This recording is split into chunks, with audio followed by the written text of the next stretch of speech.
आज फिर सुबह से ही पड़ोस वाले घर से नई बहू के चीखने चिल्लाने की आवाज़ आ रही थी। कुछ ही देर में आवाज़ तेज होती गई।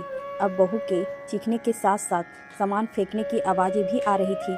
सपना समझ ही नहीं पा रही थी कि आखिर माजरा क्या है। पड़ोस वाली चाची जी को सालों से जानती है, लगभग साल भर पहले की ही तो बात है।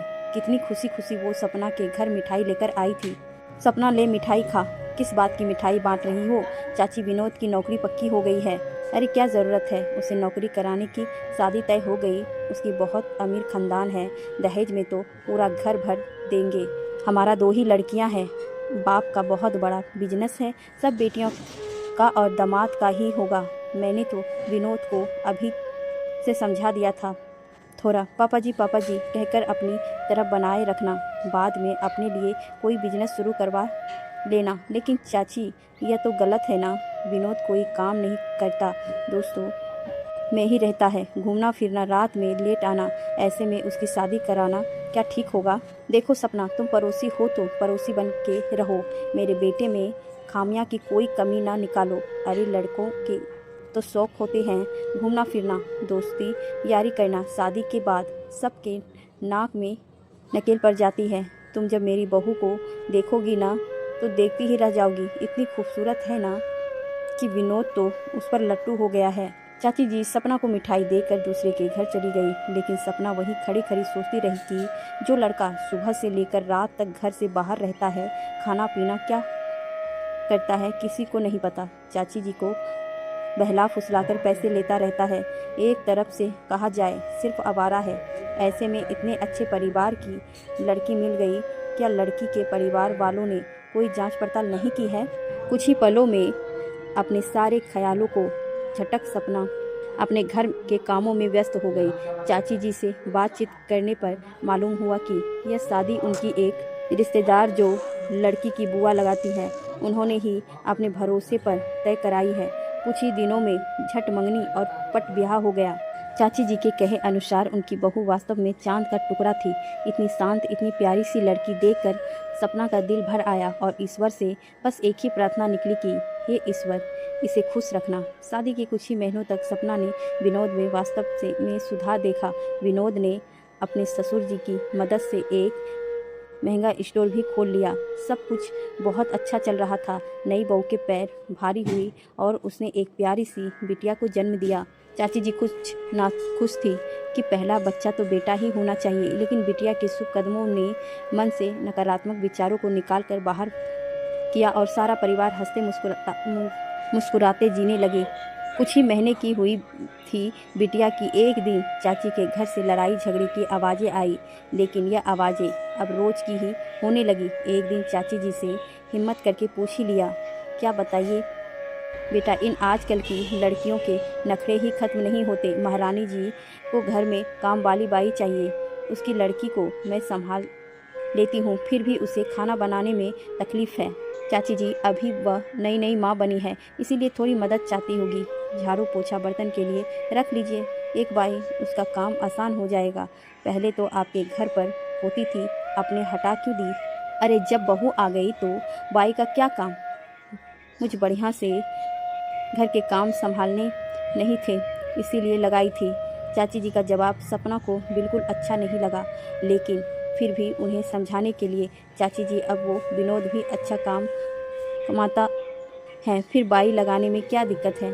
अरे कहाँ बेटा, उसका स्टोर तो बंद होने की हालत में है। सपना को झटका सा लगा। वो खुद 1-2 बार विनोद के स्टोर पर जाकर आई है, बहुत अच्छा चलता था। फिर चाची ऐसा क्यों कह रही थी?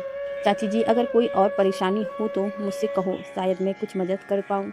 नहीं बेटा, सब ठीक है, कहकर चाची जी वहाँ से चली गई। शायद वह बात को आगे नहीं बढ़ाना चाहती थी। सपना का दिमाग वहीं अटक गया।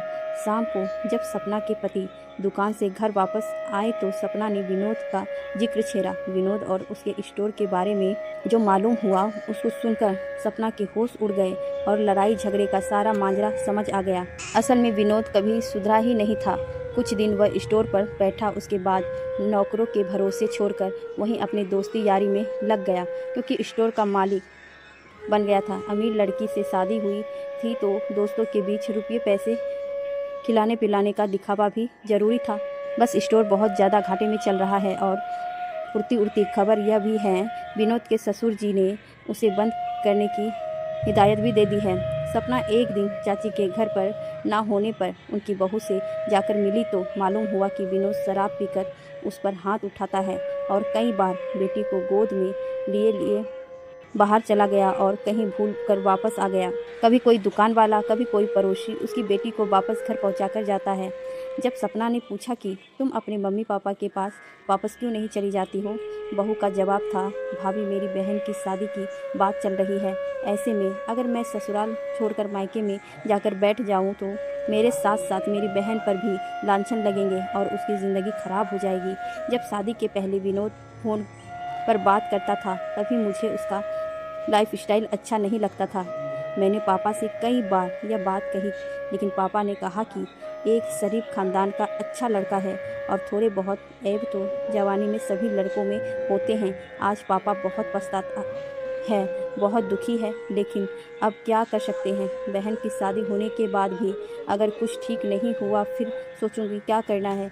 अभी तो अपनी किस्मत पर आंसू बहाने के अलावा कुछ नहीं कर सकती।